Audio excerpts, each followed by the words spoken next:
now grab your East Bay Weekly, look on the back of there, Hebrews chapter 1. And I want you to be familiar again with what is going on. In Hebrews chapter 10, verse 32 through 35, it exposes the big concern. This is what's on the heart of the writer of Hebrews. This is why the occasion of the writing comes about. And so the writer mentions this. Notice this in Hebrews 10, 32 through 35. The writer says, remember those earlier days. Here's the big expose. After you received the light. So he's saying, after you became a believer in Jesus, when you endured a great conflict full of suffering, sometimes you were publicly exposed to insult and persecution. At other times, you stood side by side with those who were so treated. You suffered along with those in prison and joyfully accepted the confiscation of your property because you knew that you yourselves had a better and lasting possessions. And then here's the admonition. So do not throw away your confidence. It will be richly rewarded. So here's the concern that the writer of Hebrews has. And just follow along, and it's going to help the whole text make a lot of sense. He says, you folks, when you became believers, you came from a prior religion. You came from Judaism. You were so steeped in ceremonies. You had a religion that was so reliant on priests and on prophets and on rituals.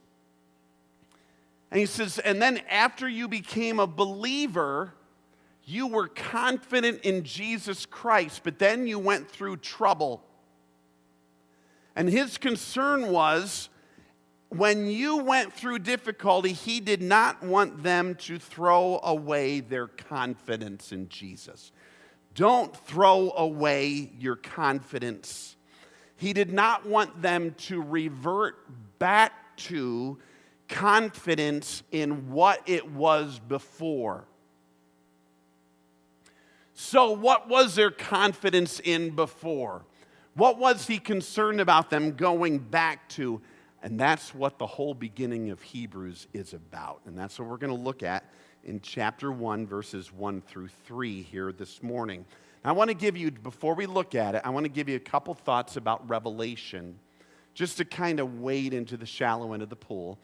Here's a couple thoughts about Revelation. They're right there in your study guide. There's two primary ways that God has revealed himself to us. Two ways God has revealed himself to us. One is through creation and natural means. There are things we can understand about God by looking at our world, by looking at creation, by looking at the heavens. We can look at what's around us and say, wow, God is powerful. God is huge. God is immense. God is brilliant and wise. And the way that God reveals himself through creation and natural means is called general revelation. General revelation. Now I want you to think about this. When he reveals himself specifically, supernaturally, when he interjects himself with a special message that he has. In other words, there were other times in the Bible where he would reveal himself through dreams or visions. There were times where even there was a writing on the wall. That is called special revelation. In fact, if you hold a copy of the Scriptures in your hand, the Scriptures are special revelation. These are supernatural ways that God has revealed himself to mankind. It's not a general creation. This is a special supernatural interjection of himself to us. It's special revelation. That's the type of revelation God is talking about in Hebrews chapter 1. So check it out, Hebrews 1, 1-3. Here's how it starts. In the past, God spoke to our ancestors through the prophets. It was at many times and in various ways. But in these last days, he has spoken to us by his Son, whom he appointed heir of all things, and through whom also he made the universe. The Son is the radiance of God's glory and the exact representation of his being, sustaining all things by his powerful word. After he had provided purification for sins, he sat down at the right hand of the Majesty in heaven. Here we go. Grab your East Bay Weekly. Here's number 1. The writer mentions God initially communicated through the prophets. He mentions, here's what you could go back to. Here's what you could place your confidence back on. And he mentions in the past, the prior way, this is the way that it happened long ago. Now he's about to show it was upgraded, but this was the way it was done before. It was through the prophets. These were men called by God. The initial recipient of the revelation was the prophet. The prophet received the revelation, and then in turn they would give this to the people of Israel. And notice it was at many times, there was a series of portions or time periods through which God revealed himself through a succession of prophets. It was at many times, it was in different ways. Sometimes the prophet would hear audibly. Sometimes the prophet would receive a dream.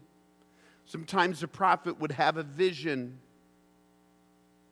Now it's interesting because even though the prophet at this point was revered, even though sometimes Israel at this point would name drop the prophet, back then,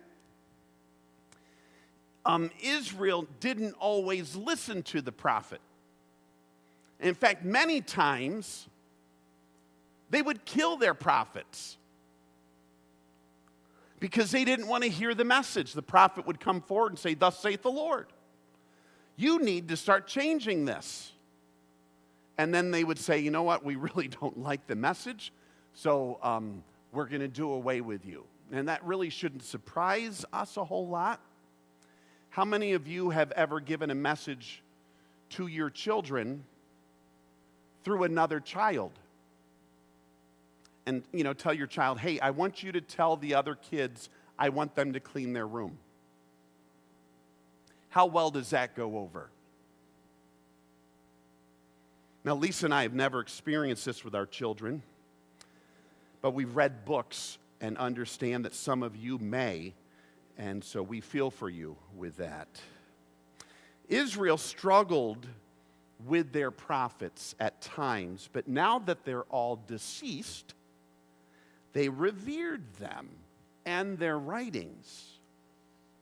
But that's how God spoke in the past. Notice this.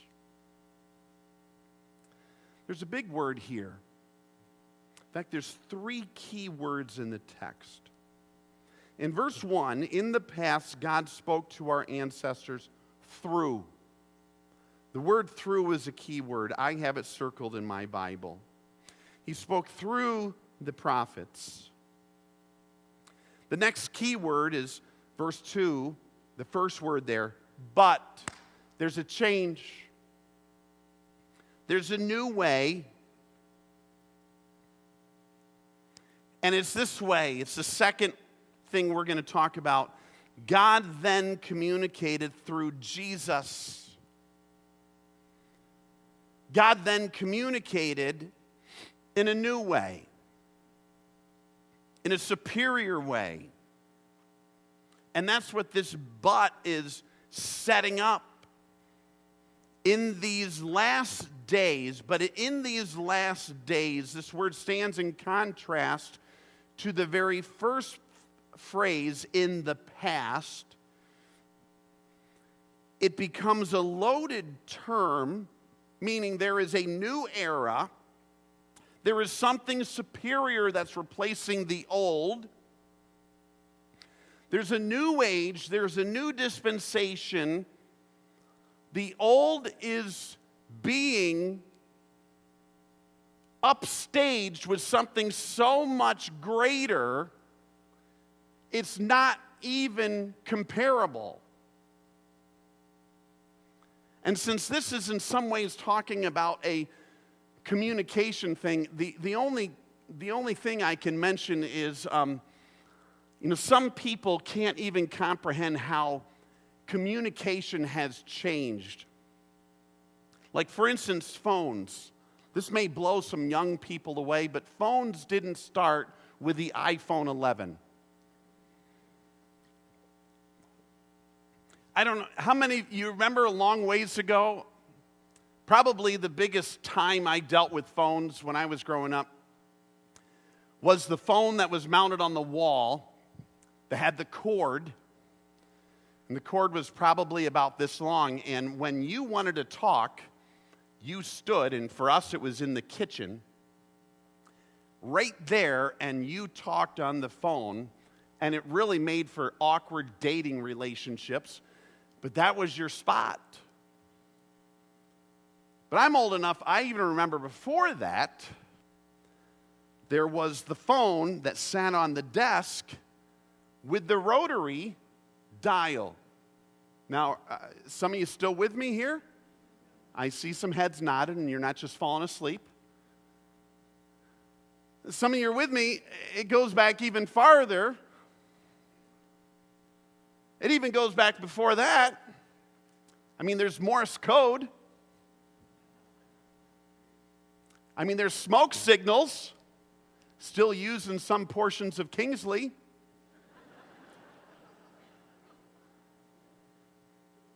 I mean, communication goes way, way, way, way back where people tried to communicate. And so here the text is saying there is a current way that God is communicating. And let me just tell you, he says, it is so far superior to what was in the past. What you had before from the prophets, he communicated, the key word was through. Let me show you the next key word. It's in verse 2. But in these last days he has spoken to us by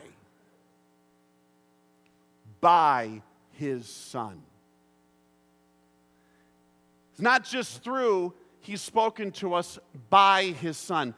Jesus Christ is God speaking to us. You talk about an upgrade, folks. This no longer is an indirect conversation that God has through a prophet. Jesus Christ, his revelation to us is God's direct revelation to us. Now, if that's not good enough, I just need you for a moment to fasten your seatbelts there in your seat, because the writer is going to give us 6 things that show us how Jesus Christ is so far superior to all the prophets. It's just going to blow you away. Let's walk through the text together. How is Jesus superior to the prophets? Number 1, he is heir of all things. Verse 2, but in these last days he has spoken to us by his Son, whom he appointed heir of all things. Let me just mention, Jesus, the heir of all things. In the end, it all belongs to Jesus. So what belongs to Jesus in the end? I'm going to tell you, all the position. Philippians 2:9 says, Jesus has the name that is above every name. All the reverence belongs to Jesus in the end. Philippians 2:10 and 11, that every knee will bow, every tongue will confess that Jesus Christ is Lord. All the worship belongs to Jesus in the end. Revelation 19:6 and 7 says, hallelujah. For your Lord God Almighty reigns. Let us rejoice and give him glory. Speaking of Jesus, he is the heir of all things. Number 2, he is the creator of the universe. Another way is superior to the prophets, and he mentions it point blank. He is heir of all things, and through whom also he made the universe. He made it all. Colossians 1:15 and 16, look at this verse. It says, the Son is the image of the invisible God, the firstborn over all creation, for in him all things were created.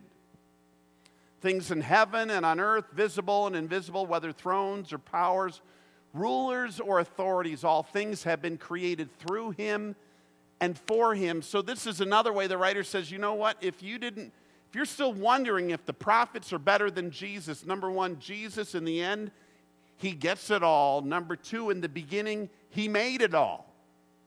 Number 3, he is the radiance or the eminence. He's the brightness of God's glory.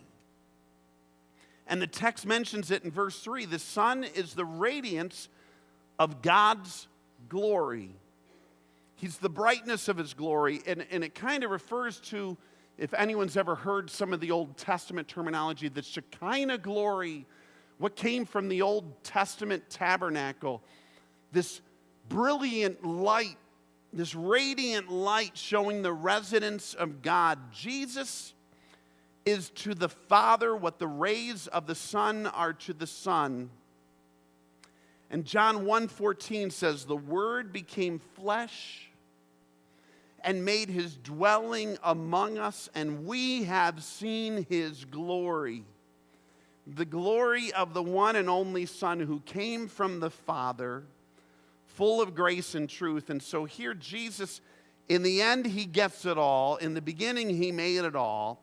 He is the radiance of God's glory. He is the exact representation of God's being. Notice how verse 3 goes on. And the exact representation of his being, the exact imprint, like a fingerprint match of God. If you want to know what God the Father is like, boom, Jesus. That is what God is like, is Jesus Christ. Colossians 2:9 says it as plain as day, that in him, in Jesus, all the fullness of the Godhead dwells in bodily form. Now, it just doesn't get any plainer than that, gang. Number 5, he's the sustainer of everything.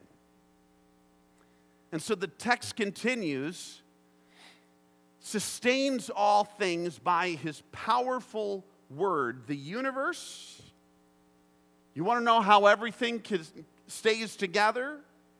Life, you, me, everything holds together because of Jesus Christ's powerful word. In Colossians 1:17 says he's before all things, and by him all things hold together. And then, if that's not good enough, that he is, in the end, it all belongs to him. In the beginning, it all came from him. He is the radiance of God's glory. He is the fingerprint of God. He's the one that holds it all together. And then here's number 6. He's the one who died for us.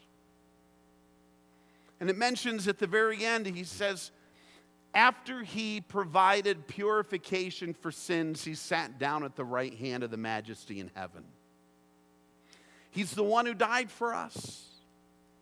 He provided purification for sins. But God demonstrates his love for us, Romans 5:8. In this, while we were still sinners, Christ died for us. So here we go. This is it. So if they're drifting back to the prophets, if they're saying, you know what, we're going through suffering, maybe going Jesus' way isn't the way. Maybe our old religion was the way to go. Maybe relying in the way it was the better way.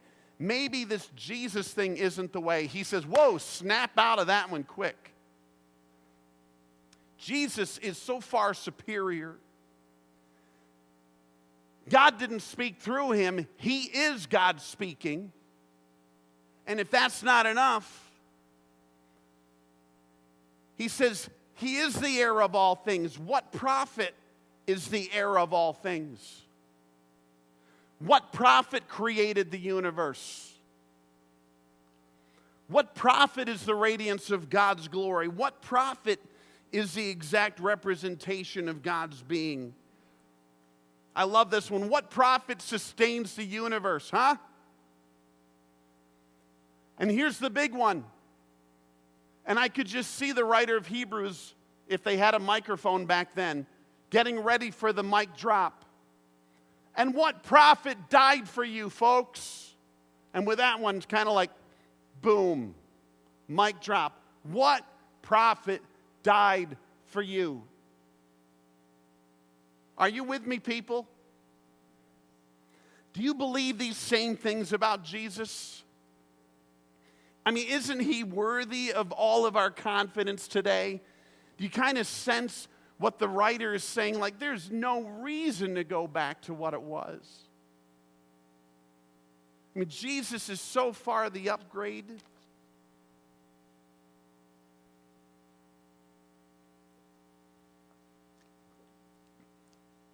My cousin Missy,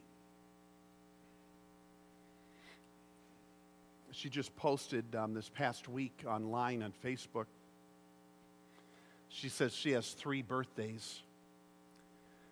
One is her regular birthday, where she came into the world, and another one is her spiritual birthday, where she believed in Jesus, that he died on the cross for her sin. And then she says another birthday is when she received her bone marrow transplant. And she mentions the guy's name, and she says that's when she received life again. It was a big deal. And so, and that day just passed recently, that birthday that she talks about. She, I remember a number of years ago, after she had received her bone marrow transplant, she had received a signed letter, and all of this was kind of worked out from relatives. She's a total fanatic of a particular football team. Now, I'm not going to mention the team because it doesn't represent the views or opinions of the management of East Bay Calvary Church. But she's an absolute ridiculous fanatic of this team. And her relatives worked out this arrangement where this team wrote her a letter, a personal letter, and said, you can do this, Missy. And we believe in you. And the whole football team signed it. And they sent it to her. And I remember when she took a picture of this letter and posted it to Facebook, and how excited she was that she received this letter. And that meant so much to her.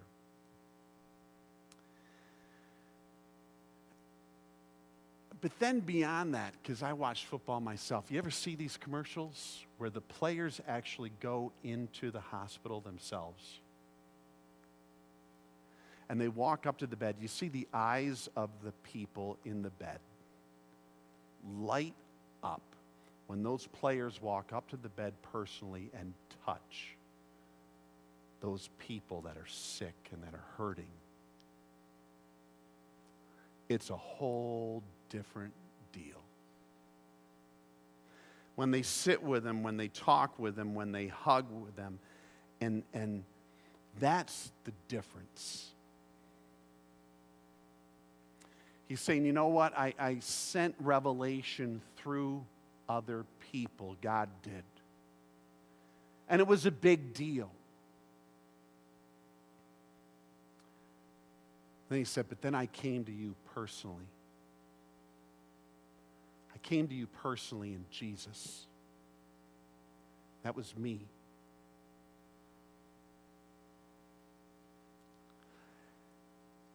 And I want you to have confidence, and I want it to remain in Jesus Christ. Don't go back to the prophets. Don't go back to your old religion. Don't go back to what you used to rely in. Keep your confidence in Jesus Christ, even when times are tough. Keep your confidence in Jesus Christ. That's what the writer's saying. So I want to give you two things to think about as we finish up our time together. Here's number one, by way of application there on the back of your East Bay Weekly. Number one, don't get caught up in the messenger. This is kind of what Israel was doing. Don't get caught up in the messenger. You know, it's not about the prophet. Now, I'm not expecting anyone here to get caught up in prophets. Like, man, I love Isaiah more than Jesus. I'm not expecting anyone to say that.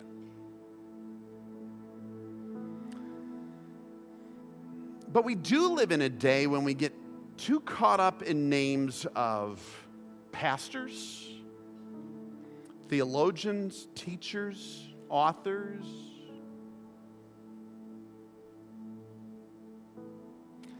And it's really not about the messenger. It's not. We're just messengers. Here to tell you about someone so much greater. It's Jesus. Remember, I went and visited some people from a previous ministry.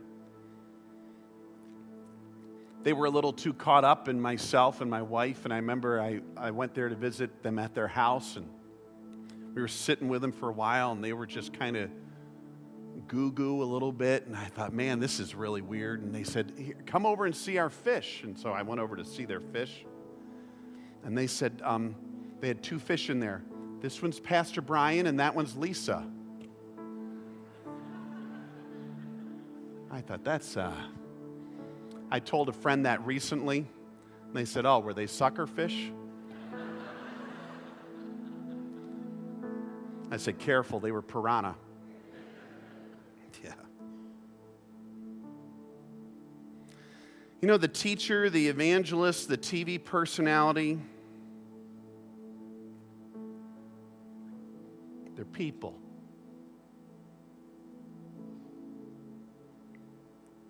You know, Chuck Swindoll, John MacArthur, Beth Moore, Andy Stanley, Craig Groeschel, Stephen Furtick, Matt Chandler,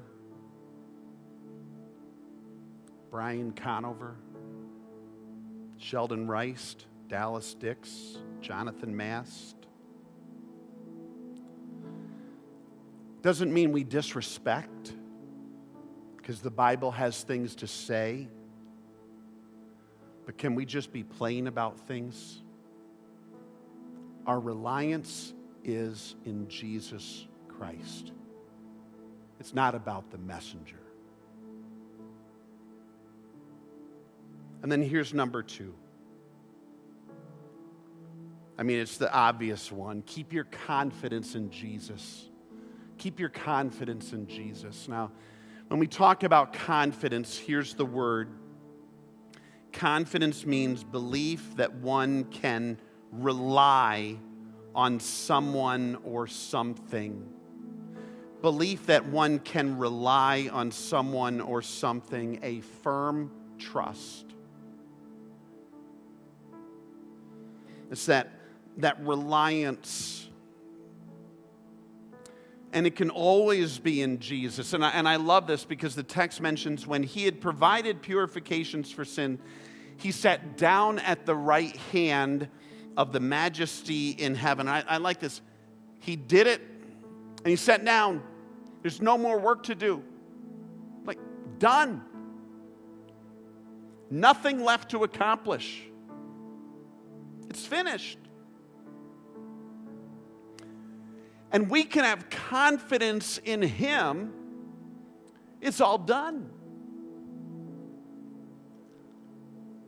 He has accomplished the work for us and is reliable to get us through life in whatever we're dealing with. And so I've just written down some things. We can have confidence in him for our forgiveness. Think about it. Confidence that he paid it all when he died on the cross. And no way do we have confidence in us for our forgiveness, or I can get myself into heaven. Not by works of righteousness we have done, but by his mercy he saved us. Martin Luther has this great quote. He says, "What is it about your own miserable works and doings that you think you could please God more than the sacrifice of his own son?" I love it. Confidence that his work did it all. Jesus paid it all. Confidence in him for forgiveness. Confidence in him for our problems. I like this. He's seated. He's not pacing. God's not in the throne room going back and forth, biting his nails like, oh, what are we going to do now? How are we going to handle this? I never imagined that this would happen. Nothing catches him by surprise. He's got it all figured out. We can have confidence no matter what we go through. God understands. He knows. It's for our good. It's for his glory.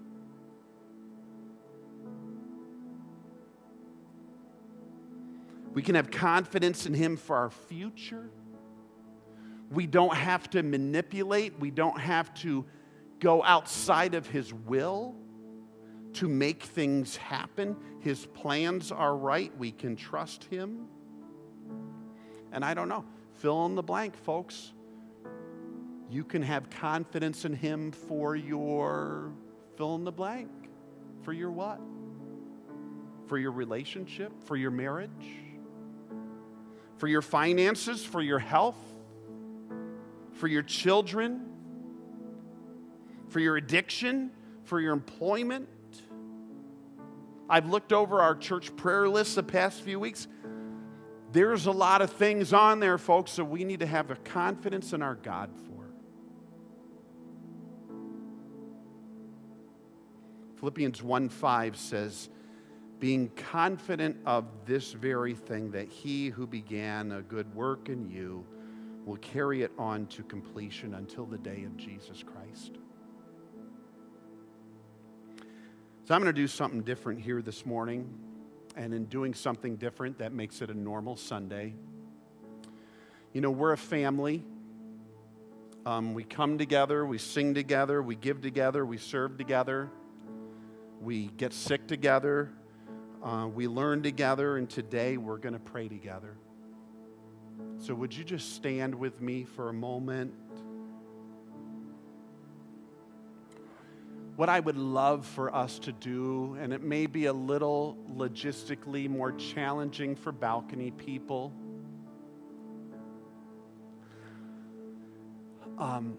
can we really put this into practice? There are some people we need to truly put our confidence in God for some specific things.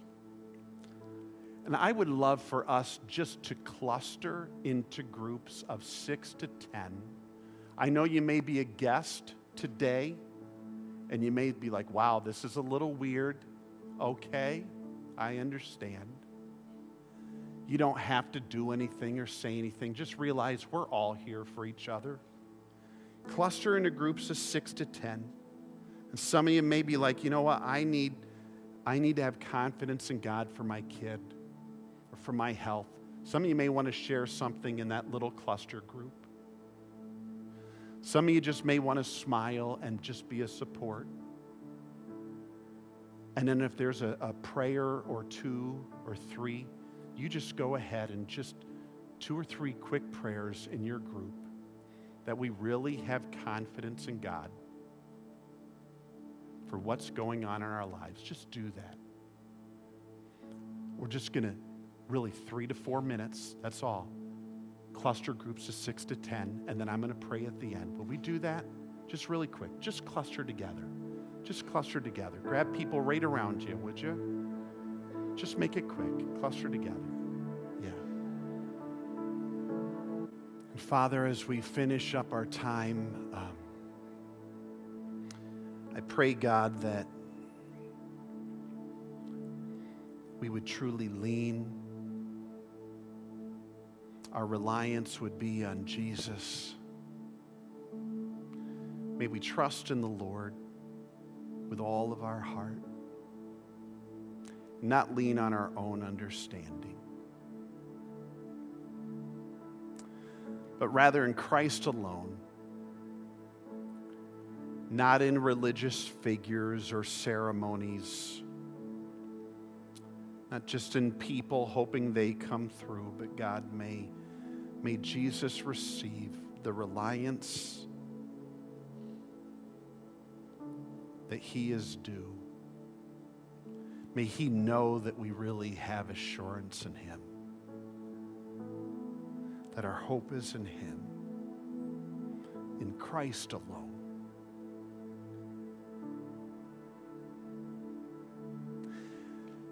In every circumstance.